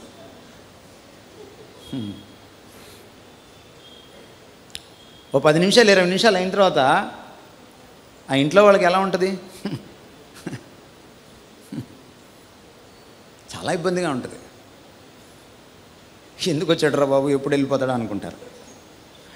జాగ్రత్త పడడం అంటే ఊరికే కుక్క వచ్చిందా అని చూడడం కాదు. కొంచెం అలర్ట్గా ఉండడం. లోకము చెడ్డది, జాగ్రత్త పడు అంటే అర్థం ఏంటంటే, అదెంత చెడ్డదో నువ్వు ఊరినే స్టడీ చేయక్కర్లా. అది నిన్ను అంటుకోకుండా నువ్వు అప్రమత్తంగా ఉండాలి. బట్ నువ్వు ఫోకస్ పెట్టాల్సింది దేని మీద అంటే దేవుడి మీద. దేవుని చిత్తం ఎట్లా తెలుస్తుంది? దేవుడు అర్థమైతే అర్థమవుతుంది. అమ్మ మనసు ఎలా తెలుస్తుంది? అమ్మతో ఉన్న పరిచయాన్ని బట్టి తెలుస్తుంది. భార్య మనసు ఎలా అర్థమవుతుంది? నువ్వెప్పుడు ల్యాప్టాప్ తోడు, నువ్వెప్పుడు క్యాంపులకి, నువ్వెప్పుడు ఆఫీస్లోనే ఉంటే భార్య మనసు అర్థం కాదు. భార్య మనసు నీకెప్పుడు అర్థమవుతుంది? భార్యతో స్పెండ్ చేస్తే అర్థమవుతుంది. దేవుడితో నువ్వు గడిపితే, ఆయనతో నువ్వు పరిచయం పెంచుకుంటే ఆయన చిత్తం నీకు అర్థమవుతుంది. చాలామంది దేవుని చిత్తానికి 7 మార్గాలు, దేవుని చిత్తానికి సులువైనటువంటి మార్గదర్శకాలు, ఇదంతా ట్రాష్. ఆ దేవుని చిత్తాన్ని కనుక్కోవడానికి ట్రిక్కులు, షార్ట్కట్లు ఉండవు. దేవుని చిత్తాన్ని కనుక్కోవడానికి ఒకటే ఒక మార్గం, దేవుణ్ణి అతి సన్నిహితంగా తెలుసుకోవడం, వ్యక్తిగతంగా తెలుసుకోవడం. ఎవరికైతే ఆయన అర్థమవుతాడో ఆయన మనసు అర్థమవుతుంది. ఎవరికైతే ఆయన మనసు అర్థమవుతుందో ఆయన చిత్తం అర్థమవుతుంది. That's all. It is a relational knowledge, not a head knowledge. దేవుని చిత్తాన్ని గ్రహించడం అనేది తలకాయతో చేసే పని కాదు. దిల్సే ఇక్కడి నుంచి చేసేది ఇది. హృదయానికి తెలుస్తుంది అది. ఆయన గుండె చప్పుడు నీ గుండె వినగలిగినప్పుడు నీకు అర్థమవుతుంది ఆయన చిత్తం ఏంటో. That's it. ఏమండి? సో ఇక్కడ చాలా అద్భుతమైన మాటలు రాస్తున్నాడు. అజ్ఞానుల వలె నడుచుకొనక జ్ఞానుల వలె నడుచుకోండి. అజ్ఞానులు ఎవరు? ఎవరైతే దేవుని దృక్కోణం నుంచి సమయాన్ని చూడరో, ఎవరైతే దేవుణ్ణి రెఫరెన్స్ పాయింట్గా పెట్టుకొని సమయాన్ని తమ జీవితంలో ఉపయోగించుకోరో, అంటే దేవుణ్ణి రిఫరెన్స్ పాయింట్గా పెట్టుకొని మీరు సమయాన్ని ఉపయోగించుకోవాలన్నమాట. వాళ్ళెవరు? వాళ్ళు అజ్ఞానులు. అందుకనే మీకు కొన్ని విషయాలు నేను ఒక 3 సూత్రాల్లాగా ఇచ్చి ముగిస్తాను. నెక్స్ట్ మీకు I want to tell you how Jesus utilised his time. యేసుక్రీస్తు వారు తన జీవితంలో ఆయన సమయాన్ని ఎలాగా అద్భుతంగా సద్వినియోగం చేసుకున్నాడు. ఎప్పుడైనా జీసస్ క్రైస్ట్ నీ టైం యాంగిల్లో చదివారా మీరు? A beautiful study. It's a beautiful study. మనం ఊరికే చెప్తాం కదా, ఏసే నా మాదిరి. మనం పాటలు కూడా భలే పాడతాం కదా, నేను నీలా ఉండాలనుకుంటున్నాను. ఆయన ఎవరో తెలియదు కానీ ఈయన ఆయనలాగా ఉండిపోతాడు. అందుకే అన్నాడు ఒక పెద్ద ఆయన, క్రైస్తవులు అబద్ధాలు ఆడనే ఆడరు, పాడతారంతే, అబద్ధాలు పాడతారంతే అన్నాడు. So that's very important. ప్రభువుని మనము లోతుగా అధ్యయనం చేసుకొని తెలుసుకోకుండా ప్రభువుని మనం మార్గదర్శకం చేసుకోలేం. ఆయన మన మాదిరి. That's wonderful. That's very very important truth అది. కానీ అది ఎప్పుడు మన జీవితంలో వాస్తవీకరించబడుతుంది అంటే ఆయన మనం ఎరగాలి. పలు కోణాల నుంచి ఆయన్ని మనం చదవాలి. ఇగో ఈ పుస్తకంలో అద్భుతంగా ఆయన గురించి ఆవిష్కరించబడింది. సో మధ్యాహ్నము మనం లంచ్కి వెళ్ళకముందు సెషన్లో అది మనం చూస్తాం. After lunch will have question hour. Question hour అంటే కయ్యని భార్య ఎవరు అలాంటి క్వశ్చన్ అవర్ కాదు. మన సెమినార్కి సంబంధించిన ప్రశ్నోత్తరాల సమయం నడుస్తుంది. లాస్ట్ సెషన్లో అంటే మీరు లంచ్లో మిస్ అయిపోతారని చెప్తున్నాను నేను. లాస్ట్ సెషన్లో మనం ఎక్సెల్లింగ్ ఇన్ లైఫ్ గురించి చూడబోతున్నాం. ఈ సమయాన్ని సద్వినియోగం చేసుకోవడం వల్ల లైఫ్ని ఎలా ఎక్సెల్ అవ్వాలి, లైఫ్లో మనం ఎలా రాణించాలి. So we're going to touch that part. మన సెమినార్లో 2 పార్ట్స్ ఉన్నాయి కదా, redeeming the time and excelling in life. సమయాన్ని సద్వినియోగం చేసుకోవడం, జీవితంలో ఒక ప్రగతి సోపానంలోకి అడుగు పెట్టడం. Right? So this is in nutshell అండి. ఓకే, మనం ఈ మిగిలిన 10 మినిట్స్లో మీకు ఒక 3 విషయాలు చెప్తాను. సమయాన్ని మీరు సద్వినియోగం చేసుకోవడానికి మీకు 3 విషయాలు చెప్తాను. సమయాన్ని సద్వినియోగం చేసుకోవడానికి 3 విషయాలు చెప్పకముందు ఒక మాట మీకు చెప్పాలి. ఇంగ్లీష్లో ఉన్న ఈ మాట చాలా ప్రాముఖ్యమైనది. Redeem time. రెడీమ్ అంటే మీరు ఎప్పుడు వినుంటారు ఈ మాట? తెలుగులో అది రాలేదు. ఒక రకంగా చెప్పాలంటే సమయాన్ని విమోచించండి. సమయాన్ని విమోచించండి. నా యేసుప్రభు మనల్ని విమోచించడానికి ఆయన ఏం చేశాడు? త్యాగం చేశాడా? త్యాగం. మనకి అనేకులకు విమోచన క్రయధనముగా ఆయన అర్పించబడ్డాడు కదా. దేన్నైనా ఒక పోగొట్టుకున్న దాన్ని మళ్ళీ సంపాదించాలంటే దాన్ని ఏమంటామంటే విమోచించడం అంటాం. Restore back. దాన్ని రెడీమ్ చేయడం అంటాం అన్నమాట. రెడీమ్ అంటే అర్థం అది. ఈ రెడీమ్ చేసేటప్పుడు బిబ్లికల్ టెర్మినాలజీలో, బైబిల్ పరిభాషలో మనము ఒక మూల్యం చెల్లించకుండా రెడీమ్ చేయలేం. యేసుక్రీస్తు వారు శిలువ మీద మూల్యం చెల్లించకుండా మనల్ని ఆయన రెడీమ్ చేయలేదు. అలాగే మనం సమయాన్ని రెడీమ్ చేయాలంటే మనం కూడా మూల్యం చెల్లించాలి. మనకి చాలా ఇష్టమైనవి కొన్ని ఉంటాయి అన్నమాట. వాటిని ఏం చేయాలి? త్యాగం చేయాలి. ఈ ఇష్టాలు చాలా పిచ్చి ఇష్టాలు ఉంటాయి అన్నమాట. పిచ్చి పిచ్చి ఇష్టాలు ఉంటాయి మనకి. ఈ పిచ్చి పిచ్చి ఇష్టాల వల్లే మొన్న సినిమా హాల్లో యాక్సిడెంట్ జరిగిందనమాట. ఈ పిచ్చి పిచ్చి ఇష్టాలు క్రైస్తవులకు కూడా ఉంటాయి. కొంతమందికి ఇప్పుడు క్రైస్తవులకి కొత్త పిచ్చి ఇష్టాల్లో ఒకటి ఏంటంటే ఆ అన్న మాట్లాడితే నేను వినాల్సిందే, కొత్త వీడియో వచ్చిందంటే వినాల్సిందే. ఇప్పుడేంటి సినిమా యాక్టర్లు వెళ్ళిపోయారు క్రైస్తవులకి, ఇప్పుడు కొత్తగా స్పీకర్లు వచ్చారనమాట. స్పీకర్ హీరో, స్పీకర్ హీరోయిన్ వచ్చారనమాట ఇప్పుడు మనకి. ఈ స్పీకర్ హీరో, స్పీకర్ హీరోయిన్కి మనము పడిపోతున్నాం, ఫిదా అయిపోతున్నాం. ఇది చాలా పెద్ద దరిద్రం అన్నమాట. మీకు ఒక విషయం చెప్పనా, మీ అభిమాన స్పీకర్ మీ సమయాన్ని దొంగిలించవచ్చు, చివరికి మీకు చెత్తే ఇవ్వవచ్చు. ఆయన మాట్లాడింది వాక్యం తెరిచి ఎంత మేరకు వాక్యానుసారంగా విలువ ఉందో మీరు లెక్క కట్టి చూడండి, మీకు తెలుస్తుంది. దైవజనులకు సమయం ఇవ్వండి, ఆయన వాక్యానుసారంగా ఒకవేళ మాట్లాడితే, అది కండిషను. కానీ దైవజనుల కంటే ఎక్కువగా దేవుడికి సమయం ఇవ్వండి. వంటగదిలో యూట్యూబ్ పెట్టుకొని వంట చేసుకోవడం ఈజీ, కానీ వంట కాకముందో వంట అయిన తర్వాత దేవుడి దగ్గరికి వెళ్ళి 1-2 గంటలు స్పెండ్ చేయడం చాలా కష్టం. ఈ బతుకు కావాలి. Let me tell you 3 things. నేను దాన్ని మళ్ళీ తర్వాత జీసస్ యూజింగ్ ఆఫ్ టైమ్ చెప్పేటప్పుడు నేను చెప్తాను. 3 ప్రశ్నలు వేసుకోండి మీరు సమయాన్ని వెచ్చించేటప్పుడు, లేక దాన్ని పెట్టుబడిగా పెట్టేటప్పుడు, సమయాన్ని సద్వినియోగం చేసేటప్పుడు.